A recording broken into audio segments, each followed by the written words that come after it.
দৈনিক প্রথম আলো তাদের প্রধান শিরোনাম করেছে মূল্য সংযোজন কর ও সম্পূরক শুল্ক সংশোধনী অধ্যাদেশ 2025-এর খসড়া অনুমোদন ইস্যুতে হঠাৎ কর বাড়ানোর উদ্যোগ, খরচ বাড়বে মানুষের।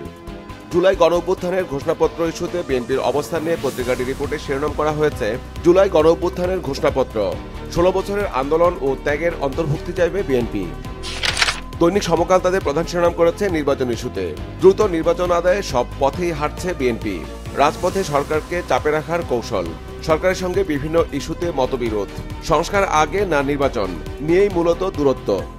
ভ্যাট বাড়ানো ইস্যুতে পত্রিকাটি রিপোর্টে শিরোনাম করা হয়েছে ভোক্তার ব্যয়ে চাপ আরও বাড়বে, 43 পণ্য ও সেবায় ভ্যাট বাড়ছে, খরচ বৃদ্ধি পেতে পারে হোটেল রেস্তোরাঁয়, আকাশপথে ভ্রমণে গুনতে হবে বাড়তি টাকা, IMF এর ঋণের শর্ত পূরণ করতে এই সিদ্ধান্ত।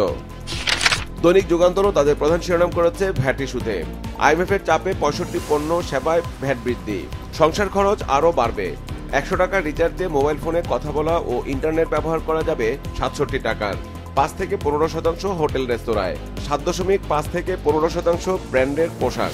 মূল্যবৃদ্ধি তালিকায় আরও রয়েছে জীবন রক্ষাকারী ঔষধ, LPG গ্যাস, গুঁড়ো দুধ, বিস্কিট, আচার, tomato, ketchup, sauce, cigarette, juice, tissue paper, ফল, সাবান, ডিটারজেন্ট। সচিবালয়ের অগ্নিঝুঁকি নিয়ে পত্রিকাটি একটি বিশেষ প্রতিবেদন করেছে, যার শিরোনাম দেওয়া হয়েছে সচিবালয়ে আগুনের ঝুঁকি নিরসন ফাইলবন্দি, 4 বছরে অগ্নি নিরাপত্তার সব প্রস্তাব ফেরত। দৈনিক কালের কণ্ঠ তাদের প্রধান শিরোনাম করেছে নির্বাচন ইস্যুতে জাতীয় নির্বাচন কবে ধোঁয়াশাই থাকছে, বিএনপি সহ বেশিরভাগ দল এবছরের নির্বাচন চায়, বৈষম্য বিরোধী ছাত্ররা চায় সংস্কারের পরে, সেনাপ্রধানের বক্তব্যে দ্বিধা কেটে যাওয়ার আশা। 21 আগস্টের গ্রেনেড হামলা ইস্যুতে পত্রিকার একটি বিশেষ প্রতিবেদন করেছে, যার শিরোনাম দেওয়া হয়েছে হতাহত ও বিচারের অনিশ্চয়তার দায় কার, 21 আগস্ট ট্র্যাজেডি, 20 বছর আগের প্রশ্নগুলো আবারও উঠছে। জজ মিয়া কি আসলে নিরীহ?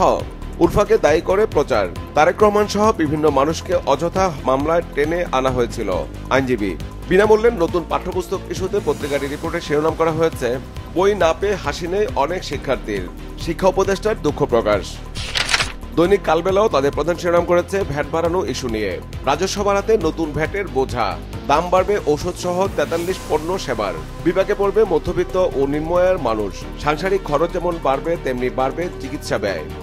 নতুন বছরে বিএনপির পরিকল্পনা নিয়ে পত্রিকাটি একটি বিশেষ প্রতিবেদন করেছে, যার শিরোনাম দেওয়া হয়েছে সরকারের উপর চাপ বাড়লেও দ্বন্দ্বে যাবে না বিএনপি, দলটি মনে করে চলতি বছরের প্রথমার্ধের ভেতরে প্রয়োজনীয় সংস্কার কার্যক্রম শেষে পরবর্তী 3-4 মাসের মধ্যেই নির্বাচন অনুষ্ঠান সম্ভব। নতুন বছরের পরিকল্পনা। দৈনিক আজকের পত্রিকা তাদের প্রধান শিরোনাম করেছে সরকারি চাকরির ইস্যু নিয়ে বারবার যাচাইয়ের নিয়োগ জটিলতা, সরকারি চাকরি একদিকে পুলিশ ভেরিফিকেশন তুলে দেওয়ার আলোচনা, অন্যদিকে নিয়োগ আটকে দেওয়া, 43তম BCS এ নিয়োগ বঞ্চিত 230 জন, সচিবালয়ের সামনে অবস্থান নিয়ে নিয়োগের দাবি বাদ পড়া প্রার্থীদের। বিগত আওয়ামী লীগ সরকারের আমলের বিদ্যুৎ ও জ্বালানি খাতের দুর্নীতি নিয়ে দৈনিক দেশ রূপান্তর তাদের একটি বিশেষ প্রতিবেদন করেছে, তার শিরোনাম দেওয়া হয়েছে বিদ্যুৎ জ্বালানির বাহবা প্রকল্প, আওয়ামী লীগ সরকারের দুর্নীতি, 1000 কোটি টাকার গ্যাস লাইন ও সরঞ্জাম কাজে আসছে না, বিদেশি ঋণের পাকে ঢুকতে বসেছে GTCL, অপ্রয়োজনীয় 7 বিদ্যুৎ প্রকল্পে বছরে ক্যাপাসিটি চার্জ গুনতে হবে কয়েক হাজার কোটি টাকা। দৈনিক বাংলাদেশ প্রতিদিনও তাদের প্রধান শিরোনাম করেছে নির্বাচন ইস্যুতে আগামী সংসদ নির্বাচন ঘিরে নতুন পথে রাজনীতি, দীর্ঘদিনের মিত্র বিএনপি ও জামায়াতে ইসলামীর আলাদা পথে হাঁটছে বলে মনে করছেন বিশ্লেষকরা। রাজনৈতিক দল গড়ার প্রক্রিয়া এগিয়ে নিচ্ছেন শেখ হাসিনার পতনের আন্দোলনের নেতৃত্ব দেওয়া ছাত্ররা, ভবিষ্যতের রাজনীতিতে পরিবর্তিত সমীকরণেই দেখা যাবে বলে মনে করা হচ্ছে। পত্রিকাটির রিপোর্টে শিরোনাম করা হয়েছে বিএনপি জামাত বাড়ছে দূরত্ব, দলের গঠনতন্ত্র ও ইশতেহার তৈরির কাজে ছাত্ররা। ভোটার তালিকা নিয়ে পত্রিকাটির রিপোর্টে শিরোনাম করা হয়েছে ভোটার তালিকায় যুক্ত হচ্ছেন তরুণরা, তথ্য সংগ্রহে আবারও বাড়ি বাড়ি যাবে ইসি, আজ হালনাগাদ খসড়া প্রকাশ।